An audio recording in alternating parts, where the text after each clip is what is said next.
Mən buradan səslənirəm Azərbaycan Respublikasının Prezident Administrasiyasının rəhbəri və Azərbaycanda korrupsiya ilə mübarizə aparan komitənin sədri Samir Nuriyevə.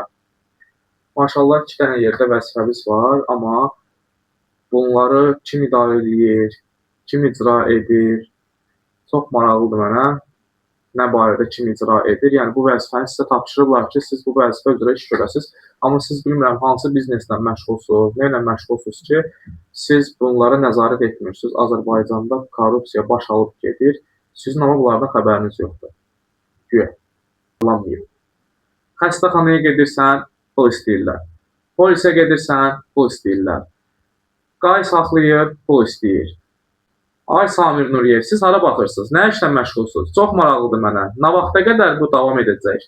Nə vaxta qədər əgər siz bu işinizi icra edə bilmirsinizsə, şəxsi biznesinizə başınız qarışıbsa, bu işi icra edən bir şəxsə versinlər.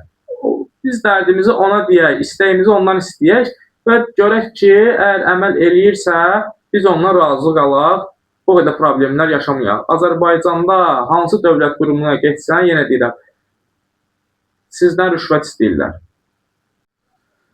Azərbaycanda hansı işlə məşğul olmaq istəyirsənsə, pul verməlisən. Bir obyekt açırsansa, fövqəladə 100 min, 150 min, nə bilim ha, baxır da obyektdə. Ona uyğun pul verməlisən. Nə bilim, səhiyyəyə pul verməlisən.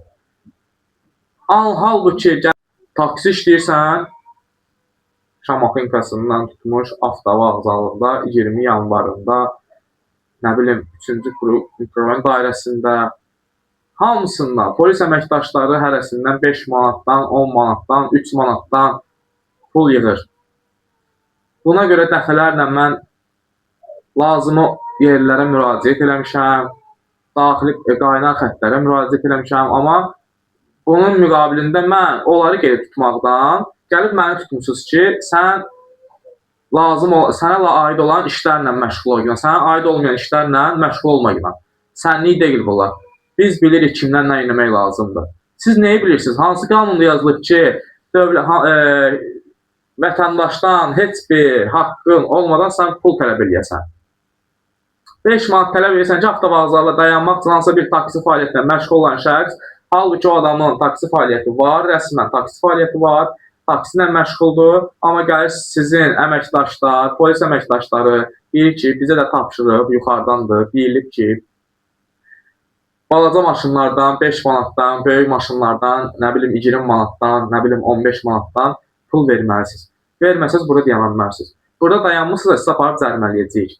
80 manat küçə alveri ilə məşğul cəriməsini yazıb göndərirlər. Dəfələrlə qaynar xətlərə müraciət eləmişəm, prokurorluğa müraciət eləmişəm, korrupsiya ilə bağlı komitənin sədri Samir Nuriyevə müraciət eləmişəm, amma heç kim baxmır buna.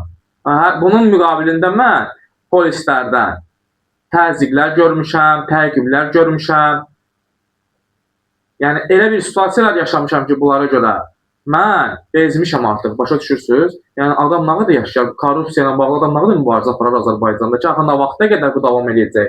Samir Nuriyev, sizə yenə səslənirəm. Əgər siz bu işinizi bacarmırsınızsa, zəhmət olmasa, oturduğunuz stolu tərk edin, o işi bacara bilən şəxs otursun, bizim şikayətlərimizə baxsın və lazımi hərəkətləri, lazımi işləri görsünlər.